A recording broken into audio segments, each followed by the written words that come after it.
One बरसात की एक ठंडी सुबह थी। गांव के छोटे से घर के आंगन में तुलसी के पास एक युवती खड़ी थी। उसका नाम राधिका था। उम्र मुश्किल से 25 साल। माथे की बिंदी तो थी, लेकिन मांग का सिंदूर अब सिर्फ याद बन चुका था। आज उसके पति अमित को गुजरे पूरे 1 साल हो गया था। जब अमित की अर्थी उठी थी तब पूरे गांव ने यही कहा था, अब ये लड़की अपने मायके चली जाएगी। लेकिन राधिका ने एक ही बात कही थी, जिस घर में मैंने 7 फेरे लिए हैं, उस घर को छोड़कर कहीं नहीं जाऊंगी। माँ बाबूजी ही अब मेरे अपने हैं। उसके सास ससुर शांति देवी और रामलाल बूढ़े हो चुके थे। बेटे का दुख उन्हें अंदर से तोड़ चुका था। शुरू शुरू में उन्होंने भी राधिका से कहा था, बेटी, अभी तुम्हारी उम्र ही क्या है, नई जिंदगी शुरू कर लो। राधिका मुस्कुरा देती, जिसने मुझे बेटी बनाकर अपनाया उसे अकेला छोड़कर कैसे चली जाऊं। समय बीतता गया। घर की आमदनी बंद हो गई। खेत पहले ही कर्ज में गिरवी थे। राधिका ने अपने सारे गहने बेच दिए, किसी को पता भी नहीं चलने दिया। वह सुबह 4 बजे उठती, सास के लिए चाय बनाती, ससुर की दवाइयां देती, फिर शहर जाकर लोगों के घरों में सिलाई का काम करती, शाम को लौटकर खाना बनाती। उसने कभी किसी से शिकायत नहीं की, लेकिन गांव वालों की बातें बंद नहीं हुई। देखना, एक दिन यह भी चली जाएगी। इतना कौन करता है? जरूर कोई स्वार्थ होगा। राधिका सब सुनती मगर चुप रहती। एक दिन डाकिया आया। उसने एक लिफाफा राधिका के हाथ में दिया। अंदर बैंक का पत्र था। अमित की कंपनी से हर महीने मिलने वाली फैमिली पेंशन और बीमा की राशि स्वीकृत हो चुकी थी। पहली किस्त 5 लाख रुपए की थी। रामलाल की आंखों में आंसू आ गए। उन्होंने कहा, बेटी, भगवान ने हमारी सुन ली, अब तुम्हारी जिंदगी आसान हो जाएगी। राधिका मुस्कुराई, लेकिन उसी रात उसने एक ऐसा फैसला लिया जिसके बारे में उसने किसी को नहीं बताया। अगली सुबह उसने बैंक जाकर पूरे 5 लाख रुपए निकाल लिए। गांव में खबर आग की तरह फैल गई।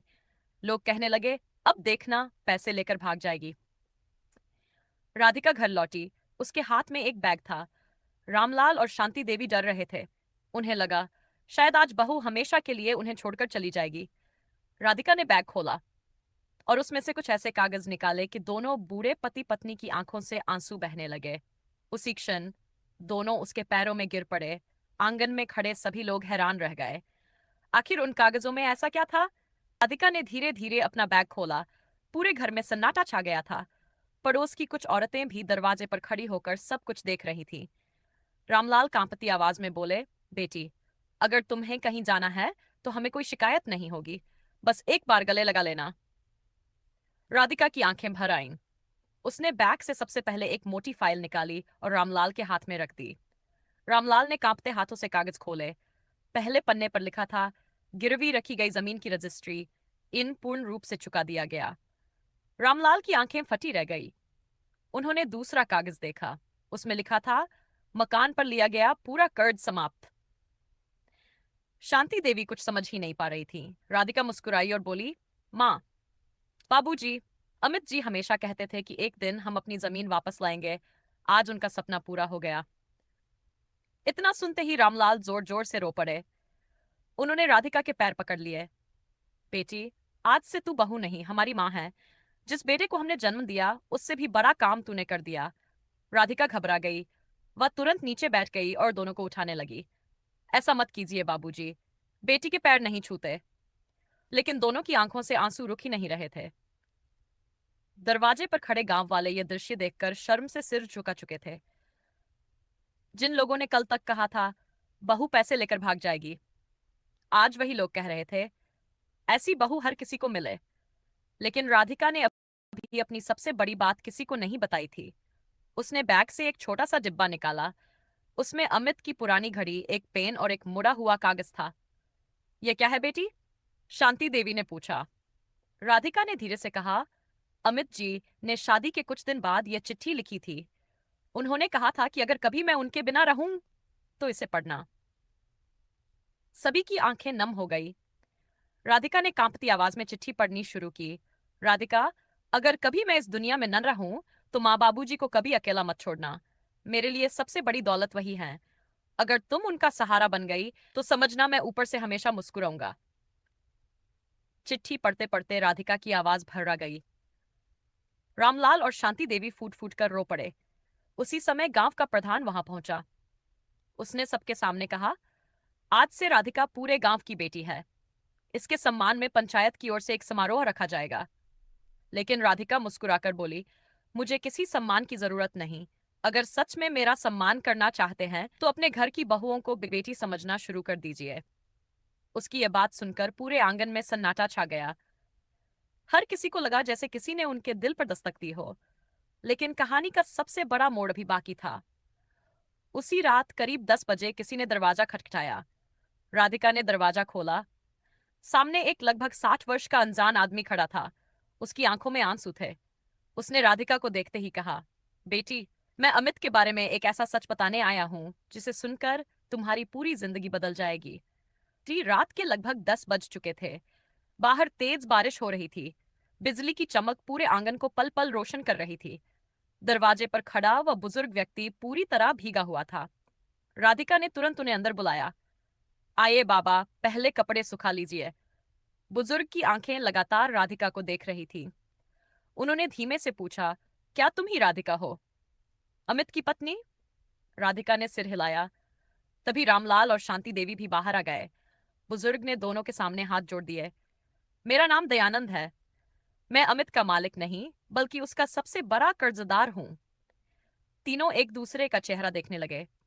रामलाल ने हैरानी से पूछा, हमने तो कभी आपका नाम नहीं सुना। दयानंद की आंखों से आंसू बह निकले। उन्होंने जेब से एक पुरानी डायरी निकाली। यह अमित की डायरी है। उसने मरने से कुछ दिन पहले मुझे दी थी। राधिका के हाथ कांप उठे। उसने डायरी खोली। पहले पन्ने पर अमित की लिखावट थी, अगर यह डायरी मेरे परिवार तक पहुंचे तो उन्हें सच जरूर बता देना। राधिका की धड़कन तेज हो गई। दयानंद बोले, 3 साल पहले मेरी फैक्ट्री में आग लग गई थी। सब कुछ खत्म हो गया था। मजदूरों की तनख्वाह देने के पैसे भी नहीं थे। उसी समय अमित ने बिना किसी को बताए अपनी सारी जमा पूंजी मुझे दे दी। रामलाल चौंक पड़े। लेकिन उसने तो हमसे कहा था कि उसने मोटरसाइकिल खरीदी है। दयानंद ने सिर झुका लिया। उसने झूठ बोला था ताकि आपको चिंता न हो। राधिका की आंखों से आंसू बह निकले। दयानंद आगे बोले, अगर उस दिन अमित मेरी मदद न करता तो सैकड़ों मजदूरों के घर का चूल्हा बुझ जाता। कमरे में सन्नाटा छा गया। फिर दयानंद ने एक बड़ा लिफाफा राधिका के हाथ में रखा। ये क्या है? राधिका ने पूछा। उन्होंने कहा, यह अमित की अमानत है। राधिका ने लिफाफा खोला। उसमें एक बैंक चेक था। राशि देखकर उसके हाथ कांप गए। 25 लाख रुपए। रामलाल अवाक रह गए। इतने पैसे? दयानंद बोले, यह पैसे नहीं है, यह अमित का एहसान है जिसे मैं कभी नहीं चुका सकता। मेरी फैक्ट्री फिर से चल पड़ी। आज मैं करोड़ों का मालिक हूं, लेकिन यह सब अमित की वजह से हुआ। राधिका ने तुरंत चेक वापस बढ़ा दिया। नहीं बाबा, हम ये पैसे नहीं ले सकते। अमित जी ने मदद इंसानियत के लिए की थी, बदले में कुछ पाने के लिए नहीं। दयानंद मुस्कुरा दिए। बेटी, यही तो वजह है कि भगवान ने तुम्हें इस घर की लक्ष्मी बनाया है। उन्होंने चेक वापस राधिका के हाथ में रखते हुए कहा, अगर अपने लिए नहीं लेना चाहती तो अमित के नाम से कोई ऐसा काम करना जिससे गरीबों का भला हो। उस रात कोई नहीं सोया। सुबह होते ही राधिका ने पूरे परिवार को बुलाया और कहा, मैंने फैसला कर लिया है। इन पैसों से हम अमित सेवा केंद्र बनाएंगे, जहां गरीब बच्चों को मुफ्त पढ़ाई मिलेगी और बुजुर्गों को दवा।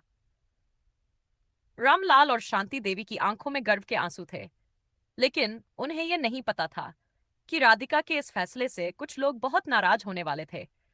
गांव का एक लालची रिश्तेदार जो उस जमीन और पैसों पर नजर गड़ाए बैठा था, अब एक ऐसी साजिश रचने वाला था जो पूरे परिवार को हिला देगी।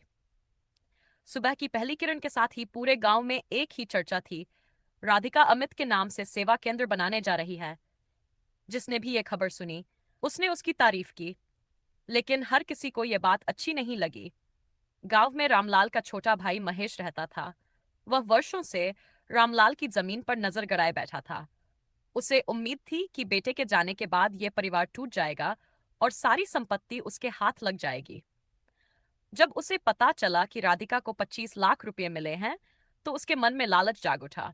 उसने अपनी पत्नी से कहा, अगर ये लड़की यहां रही तो सब कुछ उसी का हो जाएगा। इसे बदनाम करना पड़ेगा। कुछ ही दिनों में गांव में अफवाह फैलने लगी, राधिका ने किसी अमीर आदमी से पैसे लिए हैं। इतने पैसे कोई यूं ही थोड़ी देता है। कुछ लोग बिना सच्चाई जाने बातें बनाने लगे। राधिका ने सब सुना, लेकिन कोई जवाब नहीं दिया। वह जानती थी कि सच को चिल्लाने की जरूरत नहीं होती। उधर निर्माण का काम शुरू हो गया। गांव के गरीब बच्चे रोज आकर देखते कि उनके लिए स्कूल जैसा भवन बन रहा है। एक दिन महेश कुछ लोगों को लेकर वहां पहुंचा। उसने मजदूरों का काम रुकवा दिया और चिल्लाकर बोला, यह जमीन हमारी है, यहां कोई निर्माण नहीं होगा। मजदूर डर गए। राधिका भी वहां पहुंच गई। उसने शांत स्वर में कहा, चाचा जी, अगर आपके पास कोई सबूत है तो पंचायत में चलिए, झगड़ा मत कीजिए। महेश गुस्से से बोला, मुझे कानून मत सिखा। उसने गुस्से में ईंटों का ढेर गिरा दिया। ये देखकर रामलाल को गहरा सदमा लगा। उनका सीना दर्द से भर गया और वे जमीन पर गिर पड़े। बाबूजी, राधिका चीख उठी। पूरा गांव इकट्ठा हो गया।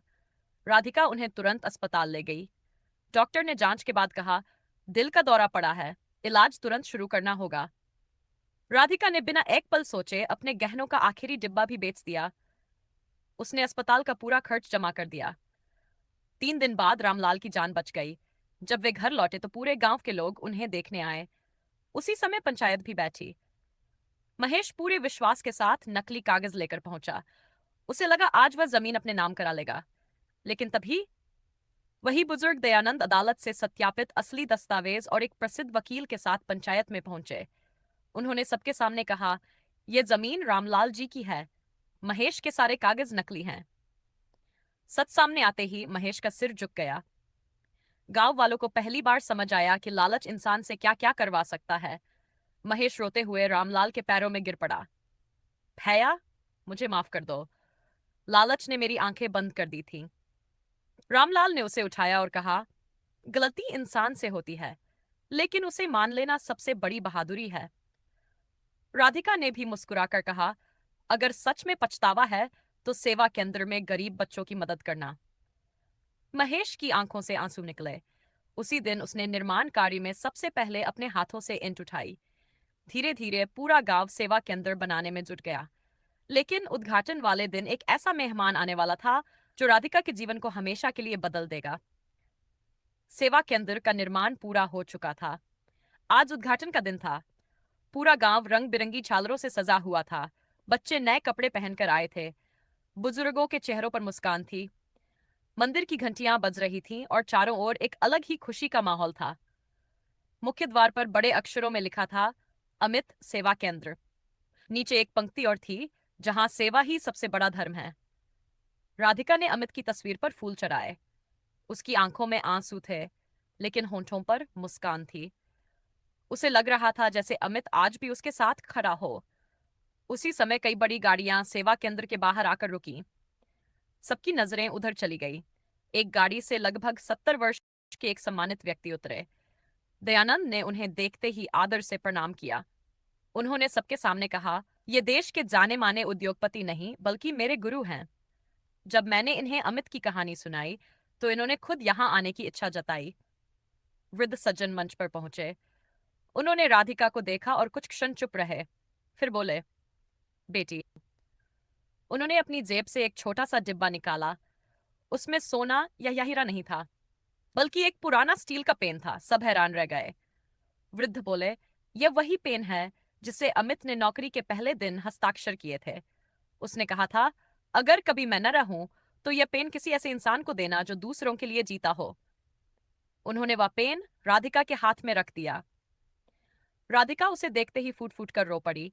उसी समय भीड़ में खड़ी एक छोटी बच्ची आगे आई। उसके हाथ में गुल्लक थी। उसने राधिका से कहा, दीदी, मेरे पास सिर्फ इन से सारे रुपये हैं। मैं भी इन्हें सेवा केंद्र के लिए देना चाहती हूँ। ये सुनते ही पूरे मैदान में सन्नाटा छा गया। एक एक करके गांव के लोग आगे आने लगे। किसी ने 100 रुपये दिए, किसी ने 500, किसी ने सीमेंट, किसी ने किताबें, किसी ने अपनी मेहनत। कुछ ही घंटों में इतना सहयोग इकट्ठा हो गया कि सेवा केंद्र के साथ एक निशुल्क पुस्तकालय और छोटा सा स्वास्थ्य कक्ष भी शुरू करने का निर्णय लिया गया। रामलाल की आंखों से आंसू बह रहे थे। उन्होंने सबके सामने कहा, आज अगर मेरा बेटा अमित जिंदा होता तो उसे अपनी पत्नी पर सबसे ज्यादा गर्व होता। शांति देवी ने राधिका का माथा चूम लिया। भगवान ने हमें बहू नहीं, बेटी दी है। पूरा गांव तालियों से गूंज उठा। 5 वर्ष बाद अमित सेवा केंद्र अब पूरे जिले में प्रसिद्ध हो चुका था। सैकड़ों गरीब बच्चे वहां से पढ़कर अच्छे स्कूलों और कॉलेजों में पहुंच चुके थे। बुजुर्गों को मुफ्त दवाइयां मिलती थी। गांव, जो कभी झगड़ों और अफवाहों के लिए जाना जाता था, अब सेवा और प्रेम के लिए पहचाना जाने लगा। एक दिन एक पत्रकार ने राधिका से पूछा, आपने अपनी पूरी जिंदगी दूसरों के लिए समर्पित कर दी, क्या आपको कभी अपने लिए जीने का मन नहीं हुआ? राधिका मुस्कुराई।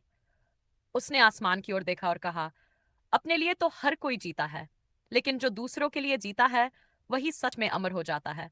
अमित चले गए, लेकिन उनकी सीख आज भी हर मुस्कुराते चेहरे में जिंदा है। पत्रकार की आंखें भी नम हो गई।